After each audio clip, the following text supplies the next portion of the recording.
You know exactly how it happens. You sit down, you press power, the machine breathes to life, and then the infection hits. Your desktop is just suffocating under this massive grid of icons. Hundreds of tiny, demanding micro decisions staring right back at you, spiking your cortisol before you've even had a chance to think. This isn't just a messy screen, right? It's a full-blown digital epidemic. And the avoidance behavior we see with this is just staggering. Think about what it takes to get on your hands and knees with a bottle of bleach. To put this into perspective, 50% of Americans said they would literally rather scrub their physical homes top to bottom than spend one single hour cleaning their digital desktop. We actively dread it. We look away. But why is it so terrifying? Well, listen to the very real human struggle hiding behind the glass. One user wrote, "My problem is ADHD and not having a filing system."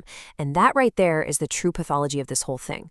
The clutter acts as this relentless cognitive load. It fractures our focus. It feeds our anxiety. It's this silent, heavy burden that just sits right on your chest every single second you remain at your desk. So let's dive right into part one, the pathology, the hidden performance cost of all this clutter.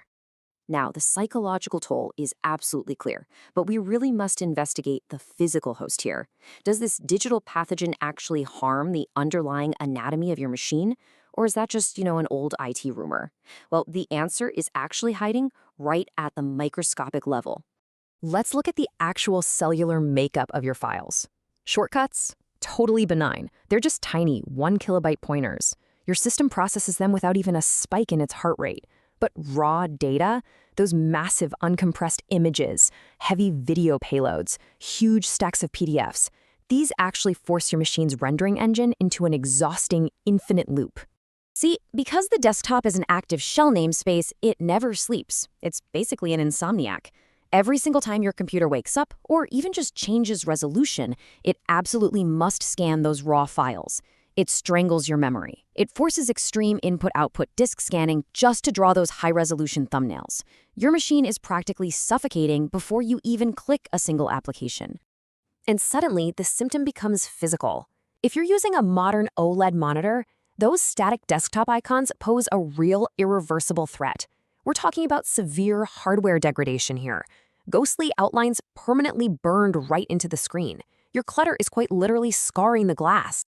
Which brings us to part two, the cure. Let's look at native OS purge protocols. Okay, so for Windows, the cure is actually an incredibly clean 3-step surgical strike. You just right-click, hit View, and uncheck Show Desktop Icons. That's it. The files aren't deleted. You're simply stopping the engine from rendering them. It gives you immediate, visceral psychological relief. What about Mac users on Ventura or later? You can execute the exact same protocol natively. Just go to System Settings, then Desktop and Docs, and uncheck On Desktop. You're systematically severing the visual nerve to the desktop natively. The files survive completely intact in your Finder, but the screen just goes beautifully dark. Now, Linux environments are complex organisms, right? So they require far more targeted tactical approaches. This could mean disabling the desktop icons NG in Ubuntu or shifting layouts over in KDE. You have to use the built-in GUI protocols to suppress that rendering engine entirely. But once you do, the noise just flatlines. But what if that's not enough? Let's move to part three, deep cuts, power user protocols. When a simple UI toggle is just too weak, administrators will execute a total purge by altering the system's actual DNA, the Windows registry. Deploying the no desktop DWRD value bypasses standard user restrictions entirely. It creates a permanent lockdown interface. The clutter simply cannot return. Mac power users can drop straight into the terminal for a brutal one-line execution. Create desktop false, followed instantly by a command to literally kill the Finder process. It resurrects a second later, of course, but the icons are dead, a total, immediate graphical reset. And in Ubuntu and KDE, there's a single line of terminal code that acts like a digital blindfold. By throwing the contents of the desktop into a .hidden file, the system is completely blinded to the pathogen. Your files exist safely in quarantine, but the desktop simply can't see them. Moving into our final segment, part 4, the automated workspace cure. Here's the thing. Manual purges require constant, agonizing user intervention. You hide them, you show them, you hide them again. You're just treating the symptom, not the underlying disease. But AI automation, that acts like a digital immune system. It dynamically quarantines your files into isolated zones, zero human effort, total sanitation. Take a look at the architecture of these treatments.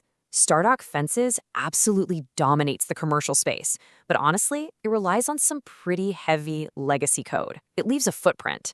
Meanwhile, open source alternatives like Portals or tools like Discora use smart indexing and lightweight rendering. They actually keep the machine breathing freely. Discora specifically emerges as a highly optimized autonomous cure. First off, it's 100% free, but critically, it utilizes GPU-accelerated rendering. It handles all the heavy lifting without the lethal memory drag that chokes out some of those paid alternatives.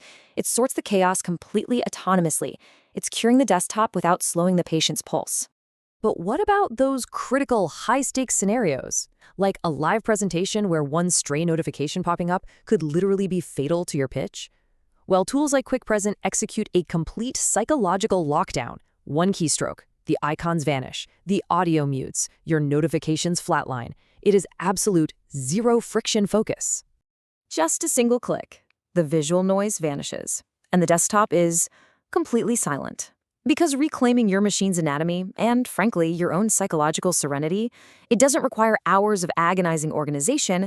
The cure is literally just a keystroke away.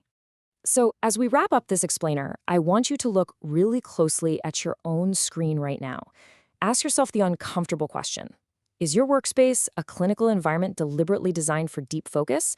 Or is it a monument to digital anxiety, feeding your cognitive overload every single time that screen wakes up?